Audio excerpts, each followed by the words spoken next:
Lechem Lechem, on se trouve dans les premiers jours, les jours de Tchouva, qui sont les jours qui séparent Rosh Hashanah de Yom Kippour. Et on est juste avant ce Shabbat qui s'appelle Shabbat Tchouva ou Shabbat Tchouva. Et on a eu le mérite d'accomplir la mitzvah du shofar. Par cette mitzvah même, on a provoqué qu'Hachem, il dévoile dans le monde une nouvelle lumière qui n'a jamais été dévoilée jusqu'à maintenant, une lumière encore plus forte et plus lumineuse. On doit essayer de trouver la nekuda de l'année, c'est-à-dire le travail essentiel qu'on doit faire cette année. Et pour ça, le Rabbi nous a souvent dit que c'est répandu dans le monde juif les rachetevot de la nouvelle année, qui représentent un message. Et donc cette année, Tafshin P Vav, c'est les rachetevot de Tiye Shana Plaot Vadai. Ce qui veut dire que ce soit une année de merveille confirmée. Vadaout, Vadaï, c'est quelque chose qui est sûr et certain, confirmé. Dire ce que tout ce qu'on a étudié, qu'on a appris et qu'on a tiré de tous les enseignements de la Torah, on a peut-être pu les étudier, mais est-ce qu'on les a vraiment accomplis d'une manière Vadaout, d'une manière confirmée? Comme le monde, il vient du mot Elem, caché. Donc bien souvent, toutes ces influences, toute cette Torah, toute cette lumière, elle est dans le monde, mais elle est voilée. Et donc tout notre travail cette année, c'est de la dévoiler d'une manière confirmée, comme on l'a dit. Donc la première bracha que le Rav a dit, c'est que bénir chacun de Am Israël, que tous ces enseignements et toutes ces brachot, elles soient d'une manière vadaï, vadaout, d'une manière certaine et confirmée. Et bien sûr, la bracha ikarit, c'est que Mashiach Tzidkenu se dévoile concrètement tout de suite, avant même l'entrée de ce Shabbat. Ce qui veut dire que tous les souhaits qu'on peut faire que la Géoula arrive, tous les signes que la Géoula arrive, toutes les choses, les prophéties que la Géoula arrive, ça ne nous suffit pas. Il faut que cette année, ça soit Bevadaout, que ça soit confirmé, que ça se révèle aux yeux de tous et même aux yeux de ceux qui savent même pas qu'ils sont Israël peut-être, mais que ça se dévoile au grand jour. Et que Hachem, il ramène chacun du Ham Israël, qui soit même les plus éloignés, et un par un, il les prend par la main, et qu'il les ramène ici, en Eretz HaKodesh, dans le Beth Amikdash, le troisième Beth Amikdash, Bezrat Hashem. Ce qu'on doit comprendre, c'est que s'il reste un seul juif qui est en dehors de la Géoula, alors c'est pas Vadaout. Vadaout, c'est une chose qui est confirmée et dévoilée. Donc, Bezrat Hashem, que immédiatement, on arrive dans cette dimension-là de la Géoula, où chaque juif il est ramené, et quand tous ensemble on vive la Géoula. Le premier enseignement, c'est que chacun de nous, on doit comprendre, adapter ça dans notre Avodat Hashem, c'est-à-dire que tout ce qu'on va faire, c'est pas pour se rendre quitte, c'est pas pour Kabbalat Ol, c'est pas par obligation, c'est pas Vadaout parce qu'on sait que c'est le Hémet et que donc on va tout accomplir d'une manière simple parce que on sait au fond de nous que c'est le Hémet. Et donc que tout le chemin qui nous éclaire, que ça soit d'une manière tellement sûre et certaine que ça nous éclaire et qu'il n'y ait plus de doute pour accomplir les mitzvot d'Hachem. En l'année Nunbet, le Rabbi a expliqué ce Shabbat Vayeler que c'était l'année Niflaot Bakol et que le Bet c'était Bakol, Mikol Kol, c'est-à-dire que c'était l'ouverture vers tous les sujets parce que le Bet il peut engendrer tous les sujets. Alors donc en l'année Nunbet, le Rabbi nous a donné la force, c'est comme si il nous a fait un chèque et on arrive cette année-là en P Vav, Plaot Bevadaout, donc on doit prendre ce chèque et l'encaisser, c'est-à-dire terminer le travail, que ça soit confirmé.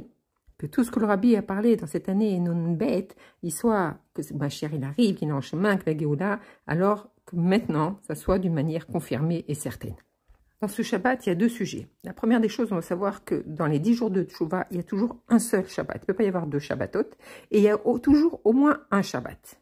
Donc on doit comprendre la particularité de ce Shabbat Tchouva. Le deuxième sujet qui est lié au jour où est tombé Rosh Hashanah. On sait qu'on en a déjà parlé, quand Rosh Hashanah tombe lundi ou mardi, alors la paracha Nitzavim et Vayeler est séparée en deux.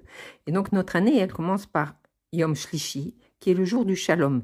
Alors même si nos yeux ils voient complètement le contraire du Shalom, Bezrat Hashem, tout va se retourner et on va voir le Shalom amitié. Et d'ailleurs, le Shalom, il va commencer déjà à l'intérieur des Chassidim. On sait que tout dépend de ce qui se passe au 770. Et donc, puisque tout va commencer par le Shalom, alors ça va se diffuser dans tout le monde. Et donc, on a séparé cette paracha Nitzavim et Vayeler, et donc on met le focus sur la parachat Vayeler, qui veut dire avancer. C'est les deux sujets qu'on peut tirer de ce Shabbat. C'est-à-dire que c'est Shabbat Shuvah, comme le Rabbi, on va l'expliquer, il explique que Shabbat Shuvah, c'est Rosh chez Berosh, et le deuxième sujet, c'est le sujet de Vayeler. Le premier sujet, qui est le sujet de Shabbat Shuvah, alors le Rabbi rapporte souvent un enseignement du Harizal, que toujours, dans ces 10 jours de Tchouva, on a les 2 jours de Rosh Hashanah au début et 1 jour de Kippour à la fin. Donc, entre, il y a 7 jours complets. Et que chaque jour de ces 7 jours, en fait, représente le jour de la semaine de toute l'année. C'est-à-dire que le dimanche, il comprend, lui, tous les dimanches de l'année qui viennent passer. Et aussi, on va réparer donc tous les dimanches de l'année qui viennent passer et on prépare tous les dimanches de l'année d'après. Le lundi, il va réparer tous les lundis de l'année P.E. et on prépare tous les lundis de l'année P.Pav. Et ainsi de suite. Et donc ce Shabbat, on va réparer tous les Shabbats de l'année qui vient de passer et on va influencer tous les Shabbats de l'année qui viennent. Et donc, c'est ce qui explique le Harizal. Donc chaque jour de la semaine, il a une telle importance. C'est lui qui va influencer tous les jours de l'année d'après. Donc on les appelle des roches, la tête. De la même manière qu'on appelle Rosh Hashanah, on n'appelle pas Atralat Hashanah, on n'appelle pas le début de l'année comme l'année civile. Rosh Hashanah, pourquoi on l'appelle Rosh Hashanah? Parce que les jours de Rosh Hashanah, ils ont une influence sur toute l'année. De la même manière que la tête, elle influence tout le corps. Comment une influence? C'est la vitalité de tout le corps. Comme on sait que si on se donne un coup dans le l'ongle du pied, ça fait mal dans tout le corps. C'est-à-dire que chaque partie du corps, elle tire sa vitalité de la tête. Et donc, dans le monde, qu'est-ce que ça veut dire? Que tous les Rosh Hashanah, Dieu il fait descendre une nouvelle lumière, une nouvelle vitalité qui va donner la vitalité, la force, l'influence à toute la création. Et donc, de la même manière que Rosh Hashanah, c'est le Rosh de toute l'année, alors le Rabbi il explique que ces 7 jours qui sont entre Rosh Hashanah et Yom Kippour, chaque jour, c'est le Rosh de ce jour-là. C'est-à-dire que, par exemple, aujourd'hui, on est Yom Shishi, on est le Rosh, la tête de tous les Yom Shishi. Et donc, Shabbat, c'est le Rosh de tous les Shabbatot. Mais le Rabbi nous explique plus que ça, et on va le voir. Que ce Shabbat, c'est Rosh, c'est le Rosh. C'est la tête de toute la tête. C'est-à-dire même encore plus grand que Rosh Hashanah. Et le Rabbi nous expliquait que chaque Shabbat, il a, si on peut dire, la dimension de Rosh Hashanah. Un reflet de Rosh Hashanah. Pourquoi? Parce que c'est le début de tout, puisqu'on sait que chaque semaine, en vérité, elle commence Yom Rishon, mais d'où la semaine, elle tire sa vitalité du Shabbat qui précède cette semaine. Donc, chaque semaine, elle influence de la même manière que Rosh Hashanah, il influence toute l'année. Donc, chaque Shabbat, il influence, il est la roche de la semaine. On dit Shabbat, il mikor bracha. Et donc, puisque chaque Shabbat, il bénit tous les jours de la semaine, et donc il est le roche de la semaine. Alors, quand il y a un Shabbat qui a une influence sur tous les Shabbatot, alors on l'appelle roche et baroche. Et c'est aussi un enseignement pour nous, parce que, en vérité, quand on n'a pas la tête claire, qu'on a les idées embrouillées et qu'on ne voit pas le émet, alors ça donne une influence sur toutes nos actions et toutes nos pensées, toutes nos paroles. Donc, puisque c'est une année de roche, alors aussi, on doit commencer de Vadaout, comme on a dit, d'être certain des choses. Donc, dans notre tête, déjà, on doit clarifier notre esprit, sortir la galoute de notre entendement, si on peut dire, pour voir les choses claires d'une manière de Vadaout. Et ça va influencer toutes nos actions. Donc, si on peut dire que le moment le plus propice pour agir d'une manière de Vadaout, c'est ce Shabbat. Que la tête, elle soit claire, sans être embrouillée. Un autre sujet, c'est que le Shabbat, il termine toute la semaine. Comme on sait que dans le Kiddush, on dit « Vaïchoulou Hashamaim ». Donc, tout le travail est arrivé à la perfection. Hachem, il a amené le monde à la perfection. Et ça, c'est un sujet de Gdusha. Dans la Gdusha, une chose ne s'arrête pas comme ça. Elle ne s'arrête quand elle est parfaite. Ça diffère de notre vie de tous les jours, où les choses, elles s'arrêtent, elles reprennent, même si ça se termine pas comme on veut, mais c'est du passé, on les oublie. Tandis que dans la Gdusha, la perfection, elle vient d'en haut, de la Gdusha, d'Akadosh Baruch Hu, et après, ça se reflète en bas. Et donc, ce qui veut dire que chaque semaine, quand on arrive Shabbat, tous les sujets du monde, ils remontent vers Akadosh Baruch Hu. Ils sont arrivés à leur perfection, ils remontent vers Akadosh Baruch Hu. Et donc, ce Shabbat, il a un potentiel énorme. Parce que comme on a expliqué que tout remonte vers la source, le Shabbat, alors qu'est-ce qu'il y a eu dans cette semaine? Il y a eu les 2 jours de Rosh Hashanah. Donc, la perfection de Rosh Hashanah, elle se trouve ce Shabbat. Et donc, ce Shabbat, il va terminer, il va parfaire tout Rosh Hashanah. Et la semaine prochaine, qu'est-ce qu'il y a? Il y a Yom Kippour. Et d'où Yom Kippour, il tire sa vitalité. Comme on va dire, chaque Shabbat, il donne la force à la semaine qui vient. Donc, d'où vient le Rosh de Yom Kippour? C'est ce Shabbat aussi. Donc, ce Shabbat, il comprend Rosh Hashanah et aussi Yom Kippour. Donc, ce Shabbat, il a une valeur extraordinaire puisqu'il est là, il élève tout Rosh Hashanah et il est encore plus haut que Yom Kippour. Et puisque tous ces jours de Tchouva, on dit qu'Akadosh Baruch Hu, il est proche de chaque juif. Comment on le sait? Parce que on n'a pas besoin, le juif, il n'a pas besoin d'être en minyan pour que cette tefila elle soit écoutée par Akadosh Baruch Hu. C'est la seule période de l'année où même une tefila seule, elle a un pouvoir, elle est entendue par Akadosh Baruch Hu. C'est comme ça, c'est la porte ouverte pour faire tchouva. C'est comme ça qu'Akadosh Baruch Hu nous aide à faire tchouva. Puisque chaque chose qu'on va faire, Akadosh Baruch Hu, il est proche de nous, il nous écoute. Donc c'est des jours très très propices pour se rapprocher d'Akadosh Baruch Hu et qu'Akadosh Baruch Hu, il est très proche de nous. Et donc ce Shabbat, il s'appelle Shabbat Tchouva, de revenir vers Akadosh Baruch Hu, et aussi Shabbat Tchouva, du nom de l'Haftara qu'on va lire ce Shabbat. Le Rabbi explique beaucoup plus profondément que, en fait, qu'est-ce qui se passe le Shabbat? Akadosh Baruch Hu, il a créé tout, un monde parfait, tout a été créé, même la bouche de l'âne, même toutes les choses qui ont été créées juste avant le Shabbat, tout a été créé. Et donc le Shabbat, il n'y a plus de création nouvelle. À partir de là, Akadosh Baruch Hu, il fait que renouveler la création, mais il n'y a pas une création nouvelle. Maintenant, si on regarde par rapport à l'homme, comment se conduit l'homme? Quand un homme, il fait une action, alors il doit sortir une force, un koach de son nefesh et l'introduire dans un de ses membres. Par exemple, la force de la vision, ça vient du profond de lui et ça arrive dans son œil, la force de marcher, etc. Toutes les actions qu'il va faire, elles viennent de cette force de sa nefesh. Maintenant, que se passe-t-il une fois qu'il a fini ce travail ou cette action? Alors, toute cette force, tout ce koach, il revient à sa source. C'est-à-dire, tout le temps du travail, il y a ce koach qui rentre dans les membres, le pied, la main, ce que l'on veut. Et après, une fois que le travail est terminé, ça revient à sa source. Et quand cette force, elle revient à sa source, alors elle se renouvelle, elle prend une nouvelle vitalité. C'est la raison pour laquelle la personne on a besoin de se reposer. Parce que tant qu'on est en action, alors on a cette vitalité, mais cette vitalité, elle nous affaiblit parce qu'elle s'épuise, si on peut dire. Il faut qu'elle revienne à sa source pour se renouveler. Et c'est la raison du sommeil, du repos. Une fois qu'on a compris ça, on peut comprendre ce qui se passe Shabbat. Akadosh Baruch Hu, il a créé le monde pendant toute la semaine. Et Shabbat, il se repose. Qu'est-ce que ça veut dire qu'il se repose? C'est-à-dire que toute cette force qu'il a introduite dans le monde, alors elle revient à sa source. Et d'ailleurs, c'est pour ça qu'on appelle Shabbat. Parce que Shabbat, ça veut dire la chouve, revenir. Donc, c'est-à-dire que toutes les forces introduites dans le monde, elles reviennent à leur source. Et c'est pour ça aussi que Shabbat, c'est la source de la tchouva. Parce que quand un juif, il s'est un peu détourné et qu'il veut retourner vers Akadosh Baruch Hu aussi, il revient, il ramène toutes ses forces vers la source. Et la même chose pour un juif qui veut se rapprocher de son Père dans les cieux, même s'il n'a pas fauté, mais qui veut ressentir cette proximité, alors il revient dans sa source. Et donc Shabbat, c'est pour ça que c'est les mêmes lettres que tchouva. Donc on a compris que toute la création, Dieu il a créé le monde avec la parole, donc les 10 paroles de la création, elles reviennent aussi à leur source. Donc on peut dire aussi que les 10 jours de Tchouva, de Rosh Hashanah jusqu'à Yom Kippour, sont en parallèle avec les 10 paroles de la création du monde. Et là, le Rabbi nous fait un chidouche extraordinaire, puisqu'il nous dit que, puisqu'on a expliqué que le Shabbat, c'est le moment où tout remonte vers la source, même les 10 paroles de la création. Donc ce Shabbat, les 10 paroles de la création, les 10 jours de Tchouva remontent vers leur source, qui est pas la source, elle n'est pas le 10, elle est le 11, puisqu'on sait qu'Akadosh Baruch Hu, il est au-dessus du 10.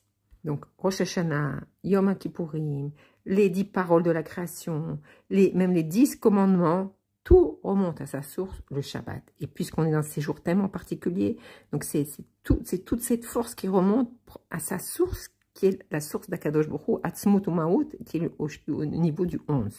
On sait que le chiffre 10 représente la perfection du monde, l'action d'Akadosh Baruch Hu, les 10 sphirotes, toute la force d'Akadosh Baruch Hu. Mais Akadosh Baruch Hu, on ne peut pas lui donner un chiffre. On sait juste que pour arriver à Atzmut d'Hachem, c'est au-dessus du 10. Alors on lui donne un chiffre 11. Donc, quand on arrive à comprendre cette profondeur-là, que puisque ce Shabbat, il comprend la perfection de Rosh Hashanah, donc il est au-dessus de Rosh Hashanah, et qu'il est le Rosh de Yom Kippour, que Yom Kippour, c'est le jour le plus haut de l'année, mais qui est encore lié au 10, puisque ça tombe le 10 Tishri, et que ce Shabbat va se révéler le niveau du 11, qui est au-dessus du monde, au-dessus de la Atzmut U'Maut. Pourquoi c'est tellement important de signaler cette force de ce Shabbat-là? Parce qu'on doit comprendre que toute la tchouva, tous les élans de tchouva qu'on a eu pendant Rosh Hashanah, qu'on a eu pendant les tfilot, qu'on a eu pendant la Tkiyat Shofar, tout cet élan de tchouva, et tout ce que Bezrat Hashem, on va ressentir à Yom Kippour, ce besoin de revenir à Kadosh Baruch Hu, ce souffle d'Akadosh Baruch Hu, tout vient de ce Shabbat-là. Donc, il ne faut pas laisser passer ce Shabbat comme un Shabbat de plus, mais prendre la mesure de ce Shabbat. Donc, non seulement ce Shabbat, il fait, comme on dit, le roche du roche, parce qu'il est dans les 10 jours de Tchouva, et qui contient toutes ces forces-là. Et donc, grâce à ce Shabbat-là, il va nous permettre de nous élever à cette dimension du 11, et aussi, puisque on va élever Rosh Hashanah dans notre vie pratique aussi, et Yom Kippour.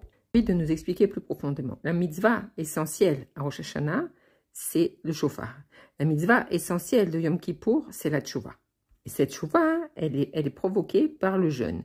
Mais c'est indépendant, c'est-à-dire que l'esprit le plus grand, c'est que la personne, elle veuille se rapprocher d'Hachem, elle veut la tchouva. C'est ça qui est essentiel. Il peut arriver qu'une personne qui ne peut pas jeûner par ordre du médecin et du rave. Et ça n'entache pas la tchouva de Yom Kippour. Parce que comme c'est écrit, c'est Itzmut Hayom Mechaper, c'est-à-dire c'est l'essence du jour qui amène la kapara. Mais il faut quand même avoir au moins ce désir de vouloir revenir. Donc, toutes les mitzvot du jour de Kippour permettent d'arriver à cette tchouva. Mais Bezrat Hashem, on va souhaiter que cette année, on n'ait pas besoin de jeûner. Pourquoi on ne va pas jeûner? Parce que si Mashiach, il vient aujourd'hui, alors on sera dans les 7 jours d'inauguration du Beth Amikdash, puisque c'est la première chose que Mashiach va faire. Et on sait, comme c'était le cas dans le premier Beth Amikdash, que quand on inaugure le Beth Amikdash, alors on ne jeûne pas. Mais l'Ati de Lavo, on devra jeûner. Mais seulement si Akadosh Baruch Hu nous donne ce mérite qu'aujourd'hui même, le Beth Amikdash, il va descendre, alors on ne jeûnera pas à Yom Kippour, parce que on sera dans les 7 jours d'inauguration. Et pas seulement qu'on ne jeûnera pas, mais on fera un festin, tellement de joie d'inaugurer le 3e Beth Amikdash, Bezrat Hashem. Donc, il y a le réveil du Ham Israël par le son du shofar, plus la kapara qu'Akadosh Baruch Hu, il va nous donner le jour de Yom Kippour. Et là, c'est Akadosh Baruch Hu qui va nous donner la kapara. C'est-à-dire, Rosh Hashanah, c'est l'effort d'en bas. Et Yom Kippour, c'est Akadosh Baruch Hu, c'est après l'effort d'en bas.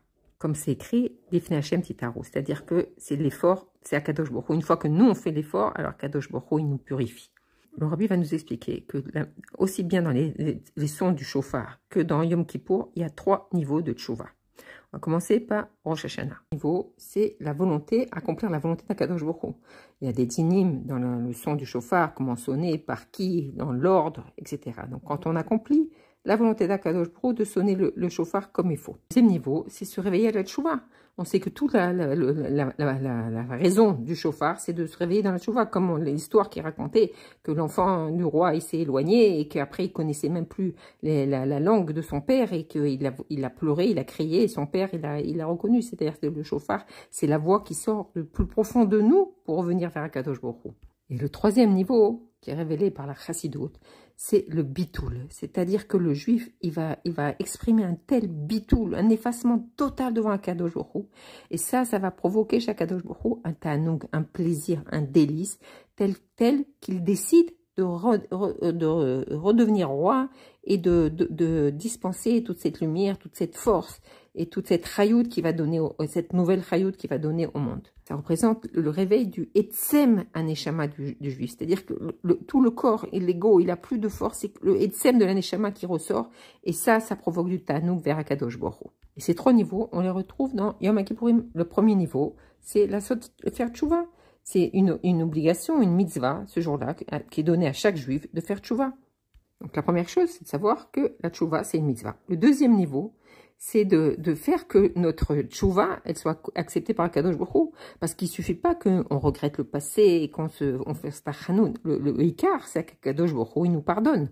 Et il y a encore un 3e niveau, c'est quand le juif il arrive à un tel niveau, qu'il revient totalement à sa source, que la faute, elle n'a plus de prise, elle n'a plus de place, elle n'a plus de tâche. Il redevient un avec Akadosh Baruch Hu. Et ça, c'est le niveau le plus haut de Yom Kippourim. Il explique ces 3 niveaux. Il explique que quand Dieu il a créé le monde, toute la création, et il s'est caché à l'intérieur du monde. Elem, Elohim, il a créé avec la nature, le Shem Elohim, et il s'est caché dans le monde.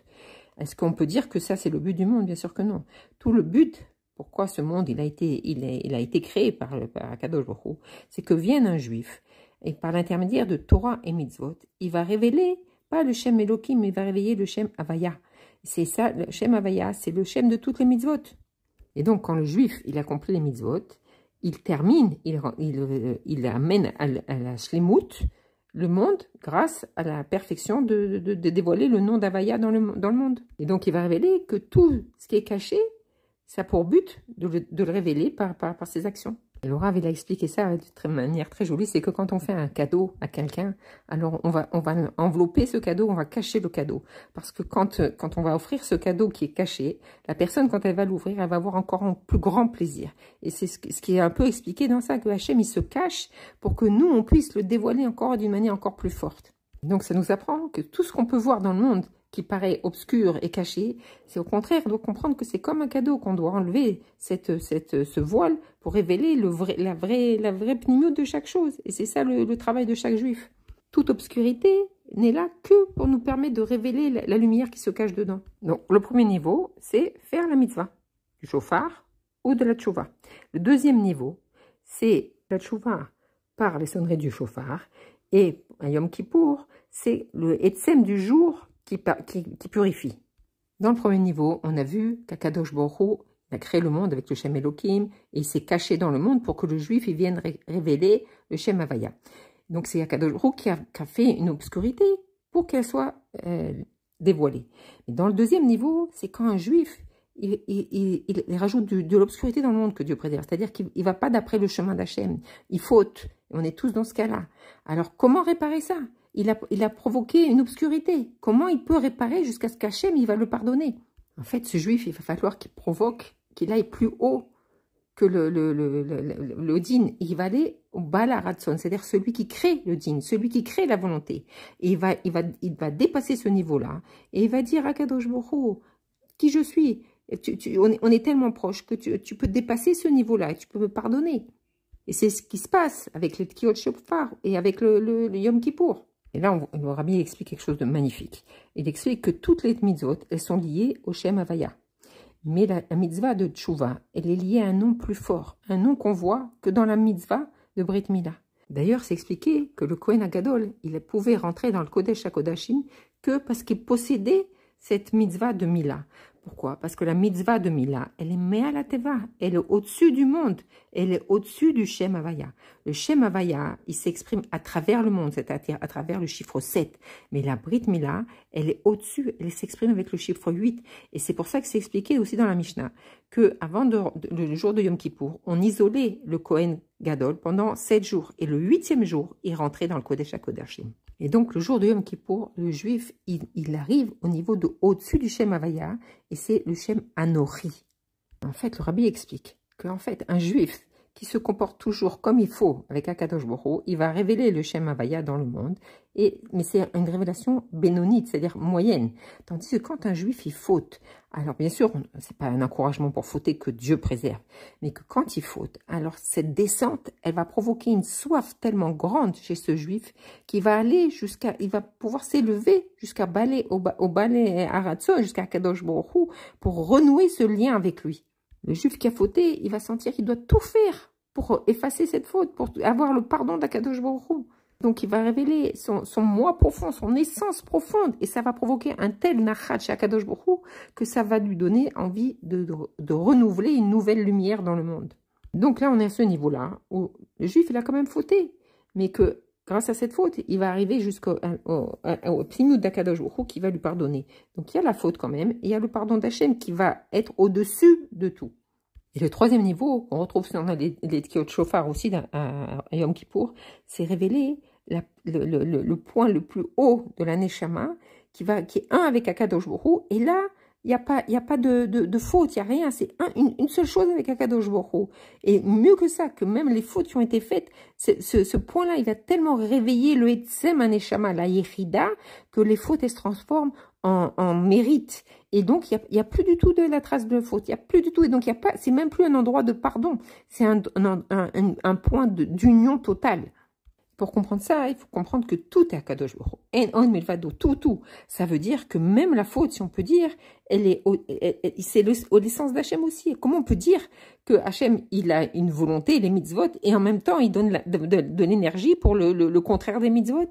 Parce que grâce, si on peut dire, à cette faute que le juif va faire, il va chercher en lui, il va révéler en lui cette nekuda d'union totale avec Akadosh Baruch Hu, et rien que pour dévoiler cette chose-là, alors ça valait le coup de passer par cette descente. Parce que sans ça, on n'aurait pas pu apprécier ce point-là. Ça vient d'une réflexion. Le juif, quand il va, que Dieu préserve, faire une faute, alors il va sentir ce besoin de se rapprocher d'Akadosh Baruch Hu. Et il va réfléchir. En on milvado, tout est Hachem. Donc si tout est Hachem, alors il doit chercher cette essence-là, que cette faute, si on peut dire d'une manière très très légère, elle a été provoquée par Akadosh Baruch Hu, et que s'il saisit le sens profond de cette faute-là, c'est-à-dire que tout ça, c'est pour arriver à dévoiler cette pnimiout qui a en lui, ce point d'union avec Akadosh Baruch Hu, alors il va saisir cette occasion pour s'unifier totalement à Akadosh Baruch Hu. Et donc plus il va réfléchir et vraiment s'approfondir dans cette réflexion, il va comprendre que peut-être que c'est pas le programme qu'Hachem il a prévu au départ, mais c'est aussi un chemin qu'Hachem il a tracé pour pouvoir rattraper, si on peut dire, le circuit et arriver même à un niveau plus haut que le premier programme. Si on peut expliquer d'une autre manière, quand Akadosh Baruch Hu nous demande de faire A et que Chas v'Shalom je fais B, donc je m'éloigne d'Akadosh Baruch Hu. Donc ma volonté c'est de faire tchouva et de me faire pardonner vers Akadosh Baruch Hu, et là je vais arriver au Baal Ratson, c'est-à-dire au-dessus de faire cette tchouva, c'est ça, révéler cette dimension qui est au-dessus de la faute, au-dessus de pouvoir de pardonner. Mais quand j'arrive à la troisième dimension, ça veut dire quoi? Je reconnais que en on milvado, que je suis un avec Akadosh Baruch Hu. Je suis tellement uni avec Akadosh Baruch Hu qu'il n'y a plus la place de la faute. Je suis un avec lui, il n'y a pas de faute. Même, je vais révéler qu'il n'y a pas de possibilité de fauter. C'est être un avec Akadosh Baruch Hu, sentir Akadosh Baruch Hu en moi, c'est obligé que je ne peux pas fauter. Je ne peux même pas imaginer de fauter.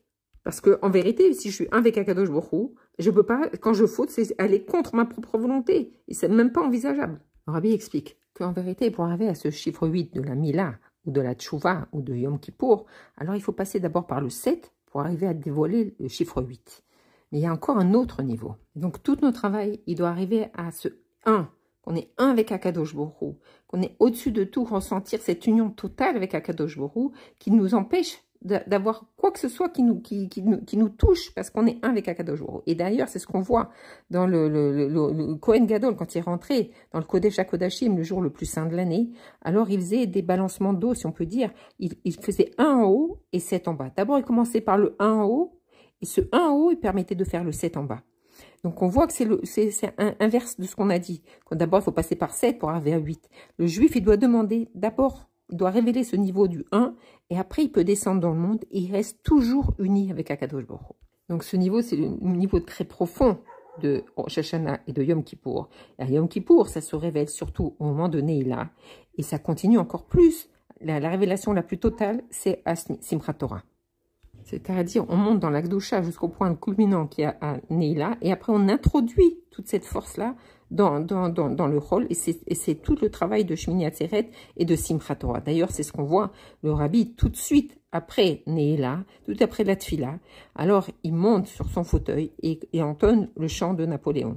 Et on sait que d'année en année, enfin plusieurs années, alors au début, il y avait une petite estrade, et après on a rajouté encore une autre estrade, jusqu'à 3 estrades pour que tout le monde puisse voir le Rabbi, parce que c'était quelque chose de tellement fort. Son visage était rouge, rayonnant, quand il chantait, il entonnait cette marche de Napoléon, une marche de la victoire contre les Yetzer Hara. Et il était tellement haut qu'il pouvait toucher le plafond. C'était une joie qu'on ne peut même pas imaginer. C'est-à-dire que c'était tellement serré, il y en avait qui ne pouvaient même pas toucher le parterre. Après un jour de jeûne tellement difficile, rester debout comme ça, il y avait une joie qui explosait. Ça, c'est la joie justement de dévoiler ce 1. C'est ce niveau-là qui ne peut pas être abîmé. C'est le 1 à midi et qui se révèle dans ce monde-là. Et donc ce niveau de bitoul et de révéler un avec Akadosh Baruch Hu, il se révèle quand? Il prend sa source en ce Shabbat-là. Parce que ce Shabbat, quand on dit le niveau du 11, c'est le niveau d'Akadosh Baruch Hu, c'est le niveau du 1 aussi. Donc de ce Shabbat-là, on prend toutes les forces justement de l'endroit où on est un avec Akadosh Baruch Hu, où il n'y a rien qui peut nous abîmer cette union. Et donc ce Shabbat, il va unir Rosh Hashanah, tout le travail de Rosh Hashanah avec tout le travail de Yom Kippour. Tous ces sujets-là sont encore plus prononcés grâce à la paracha qu'on va lire, Vayeler. Qu'est-ce que ça veut dire Vayeler? Aller toujours de l'avant. Ça suffit pas d'avoir passé tout le mois des Loul, ça suffit pas les Slichot, ça suffit pas tout le travail de Rosh Hashanah, les Tkiyot Shofar. On doit continuer d'avancer jusqu'où on aille à l'endroit où Hachem est un, à la Géoula Shlema Bezrat Hashem. Et ça, d'une manière de Vadaout, comme on l'a dit. Et aussi qu'on voit ça dans Rosh Hashanah, Dafka dans l'Aftara de Hana. On voit que Hana qui prie pour avoir un fils. Et là, ce fils Shmuel, elle le consacre à Kadosh Baruch Hu, et elle termine, toute l'Haftarah se termine par Mashiach. Comme c'est écrit les derniers mots, Vaïten Oz le Malko, Veyaram Keren Meshicho. Ce qui veut dire qu'après toutes les épreuves qu'elle a passées, toutes ces souffrances, toutes ces tfilotes, toutes ces choses qu'elle a consacrées son fils, etc., elle comprend que c'est sur le chemin, c'est pas encore le but. Le but, c'est Vayeler, c'est d'arriver à Mashiach. Et donc on voit que ce Shabbat, il y a ces deux sujets. Justement, le sujet de Mashiach, puisqu'on sait que le Shabbat, c'est un reflet de la Géoula. Et le deuxième sujet de la Tfilat Hana, il est annoncé déjà avec la rabbinite Hana, la mère du rabbi. Hana, la première, elle a mis au monde Shmuel, elle a commencé le chemin vers la Géoula. Et aussi la dernière Hana qui allait mettre au monde Mashiach. Et on sait que le jour du Yortzeit, alors toutes les actions de la personne, elles sont élevées. Et donc le Yortzeit de la rabbinite Hana, c'est dimanche cette semaine. Et on voit donc tout le message de Parashat Vayeler, que c'est toujours une action qui se continue jusqu'à arriver à la perfection, que Akadosh Baruch Hu soit révélé dans le monde entier. D'ailleurs, on voit, hein, quand les journalistes ils ont demandé au rabbi qu'est-ce qu'il avait à dire, il a dit que Mashiach il est déjà en chemin, ça veut dire que c'est toujours dans l'esprit d'avancer. Donc on a eu Vayeler de Moshe Rabbeinu qui s'est terminé à 120 ans, et après c'est Yoshua qui a pris la suite. Et maintenant, on est dans le Vayeler de Mashiach, de Rabbi Melech HaMashiach, qui va nous amener directement à la Géoula. Manière de Vadaout. Et pour ça, le Rabbi nous demande vers deux directives. La première, c'est d'établir des Keilot. On sait que c'est une grande mitzvah de réunir sa famille, des amis, ou à la Beth Knesset, des personnes, et de dire des paroles de Torah, des halachot, pour réveiller, pour assembler vers la Torah. Et la deuxième aura, c'est de penser à chacun, que chacun il doit pouvoir avoir un vrai Shabbat digne de roi, et que faire attention aux besoins de chacun et maintenir le niveau de chacun. Pas dire celui-là, il a déjà le minimum, ça suffit. Non, que chacun il doit fêter Shabbat comme il se doit, comme un roi, et bien entendu encore plus pour les fêtes, et que par ces deux oraot, Bezrat Hashem, rien que de prendre les achlatot, on va mériter immédiatement le dévoilement du Rabbi Melech HaMashiach, et qu'on se retrouve tous au Beth Amikdash. Yechi Adonenu Morenu Verabenu Melech HaMashiach, l'Olam Vaed, Shabbat Shalom, Shana Tova.